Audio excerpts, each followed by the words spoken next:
दोस्तों अब इजराइल भी भारत की राह पर चलने के लिए तैयार है और भारत के द्वारा लिए गए फैसलों का लोहा इजराइल मान रहा है, क्योंकि इजराइल की मीडिया की तरफ से खुद बड़ी खबर आ रही है और वह चीख चीख कर कह रहे हैं कि हमें भारत से अब सीखना होगा।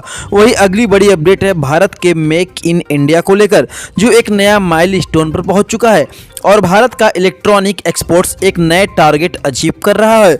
और सबसे बड़ी बात तो इन्हीं इलेक्ट्रॉनिक सेक्टर को ही लेकर आ रही है, क्योंकि अब इस बात में दो राय नहीं है कि इलेक्ट्रॉनिक सेक्टर का बादशाह कोई और नहीं बल्कि भारत ही होगा।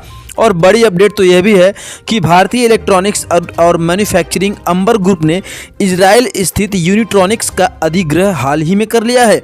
लेकिन वहीं दूसरी ओर हैरान करने वाली खबर है कि आखिरकार भारत के सामने ऐसी कौन सी मुसीबत या फिर मजबूरी आ गई है कि यूरोपियन यूनियन से फ्री ट्रेड एग्रीमेंट करने के लिए जर्मनी से ही मदद मांगनी पड़ी।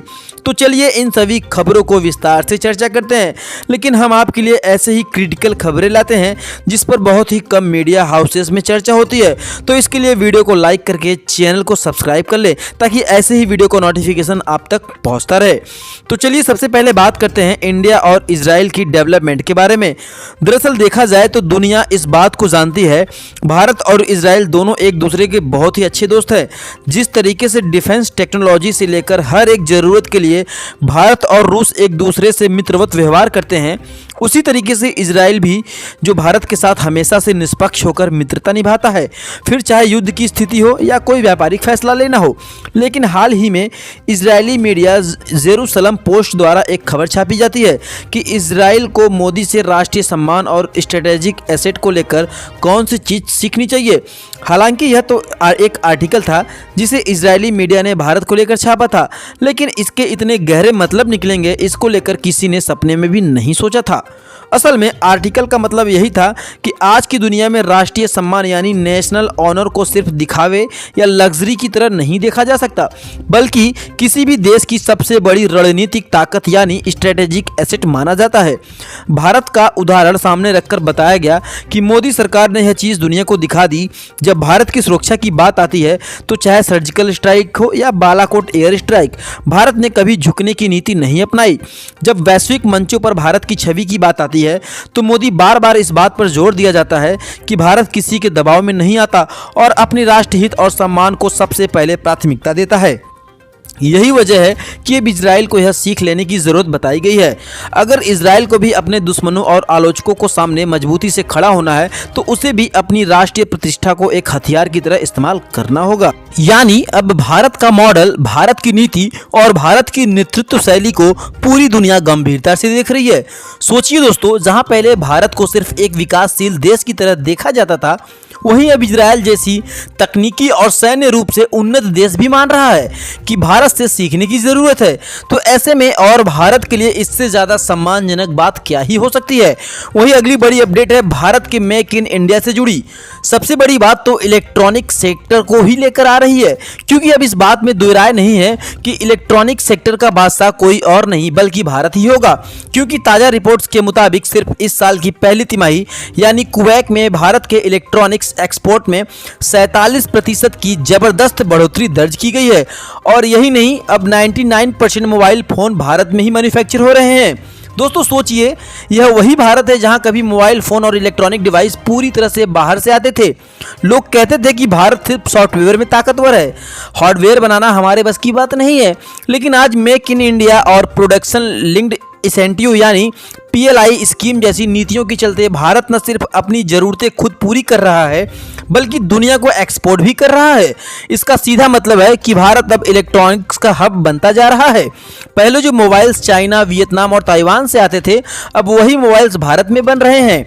सैमसंग, एप्पल, शाओमी जैसी दिग्गज कंपनियां भारत को अपना मैन्युफैक्चरिंग बेस बना रही है और भारतीय कंपनियां भी इस रेस में तेजी से आगे बढ़ रही है। इस उपलब्धि का सबसे बड़ा फायदा रोजगार और अर्थव्यवस्था का हो रहा है। लाखों नई नौकरियां इलेक्ट्रॉनिक्स और मैन्युफैक्चरिंग में पैदा हो रही हैं और भारत का विदेशी मुद्रा भंडार भी लगातार मजबूत हो रहा है। यानी कि साफ है कि आने वाले समय में अगर कोई देश इलेक्ट्रॉनिक सेक्टर में सुपर पावर बनकर उभरेगा तो उसका नाम चीन नहीं बल्कि भारत होगा। और बड़ी अपडेट तो ये भी है कि भारतीय इलेक्ट्रॉनिक्स मैन्युफैक्चरिंग अंबर ग्रुप ने इजराइल स्थित यूनिट्रॉनिक्स का अधिग्रहण हाल ही में कर लिया है। इस डील की खासियत यह है कि अंबर ग्रुप ने इलेक्ट्रॉनिक्स में 40.24% हिस्सेदारी खरीदी है और इसके लिए करीब 400 करोड़ रुपए खर्च किए हैं। आपको बता दें, यूनिट्रॉनिक्स इजराइल की एक बड़ी इंडस्ट्रियल ऑटोमेशन और कंट्रोल सिस्टम कंपनी है जो इंडस्ट्री 40 सोलेंस और ग्लोबल मार्केट तक पहुंच के लिए जानी जाती है।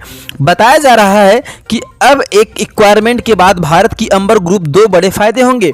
पहला होगा टेक्नोलॉजी और इनोवेशन को लेकर, क्योंकि यूनिट्रॉनिक्स की उन्नत इंडस्ट्रियल ऑटोमेशन टेक्नोलॉजी भारत आ जाएगी और फायदा यह है कि ग्लोबल मार्केट एक्सेस मिलेगा।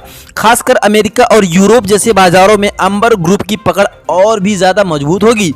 इस डील की एक और खास बात यह है दोस्तों कि इसमें किसी भी तरह की सरकारी या रेगुलेटरी अप्रूवल की ज़रूरत नहीं पड़ेगी, यानी यह एक साफ सुथरा कारपोरेट अधिग्रहण है जो अगले 60 बिजनेस डेज में पूरा हो जाएगा। दोस्तों, ध्यान देने वाली बात यह है कि अंबर ग्रुप पहले से ही करीब 700 करोड़ की कंपनी है जो consumer durables, wearables, telecom equipment, automotive, solutions, energy, meters और डिफेंस साल्सन्स बनाती है। ऐसे में यूनिट्रॉनिक्स का अधिग्रहण इसे और भी ज़्यादा ताकतवर बना देता है। यानी दोस्तों, इससे साफ है कि भारत की कंपनियां अब सिर्फ घरेलू स्तर पर ही नहीं बल्कि इंटरनेशनल लेवल पर भी बड़े बड़े अधिग्रहण करने अपनी पकड़ बना रही है। और यह तस्वीर है जो दिखाती है कि भारत अब इलेक्ट्रॉनिक सेक्टर का भविष्य का बादशाह बनता जा रहा है। और अब बात करते हैं भारत की एक और बड़ी कूटनीतिक चाल की। दरअसल भारत ने जर्मनी से मदद मांगी है यूरोपियन यूनियन यानी ईयू के साथ फ्री ट्रेड एग्रीमेंट की राह आसान करने के लिए। खबर के मुताबिक जर्मन के विदेश मंत्री जोहान वेडेफुल दिल्ली दौरे पर आए और उन्होंने साफ कहा कि जबकि अमेरिका जैसे कई देश लगातार ट्रेड बैरियर्स खड़ी कर रहे हैं, लेकिन जर्मनी और भारत को इसके उलट करना चाहिए, यानी दोनों देशों को ट्रेड और ज़्यादा खुला और आसान बनाना चाहिए। यही नहीं, भारत के विदेश मंत्री ने भी जर्मनी से कहा है कि हमें ईयू ट्रेड टॉक्स में आपको सपोर्ट पर भरोसा है। इस तरह के इसका सीधा मतलब है कि भारत यूरोप के साथ अपने व्यापारिक रिश्तों को नई ऊंचाई पर ले जाना चाहता है। अगर ईयू के साथ यह फ्री ट्रेड डील हो जाती है तो भारत से यूरोप को होने वाले एक्सपोर्ट कई गुना बढ़ सकता है और भारतीय कंपनियों को यूरोपीय बाजारों में टैक्स और टैरिफ कम देने होंगे।